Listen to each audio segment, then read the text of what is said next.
ஓம்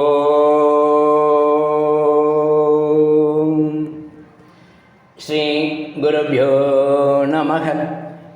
பகவான் ஸ்ரீ விஸ்வநாதர் அவருடைய ஸ்ரீமத் விஸ்வோபனிஷதம் பாகம் 1, போதனை எண் 701.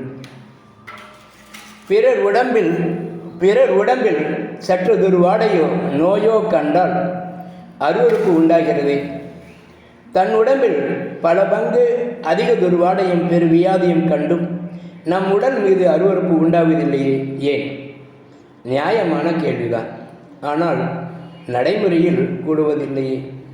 அட்லீஸ்ட் தன் உடம்பில் அருவருப்பு காணாதது போல பிற உடம்பிலும் அருவருப்பு அடையாமலாவது இருக்கலாம். ஆனால் அதுவும் நடைமுறையில் கூடுவதில்லையே. கூடும்.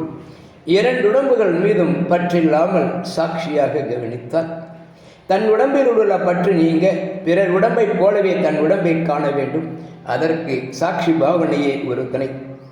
இந்த உடம்பு நான் என்று, என்னுடையதும் என்று, அகங்காரியினுடையதே, நான் வேறு அகங்காரி வேறு, நான் அகங்காரிக்கு சாட்சி என்று திடமாக வேண்டும்.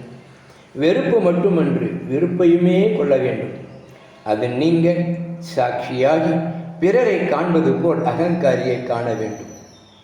கண்மூடி மௌனியாகி தனியே இருப்பதற்கு எண்ணினேன். கண்மூடினால் யாராவது பக்கத்தில் உண்டா என்று தெரியாதே. தனியாக இருக்க எண்ணம் ஏன்? சாட்சியே தனிமை. ஓம் சாந்தி சாந்தி.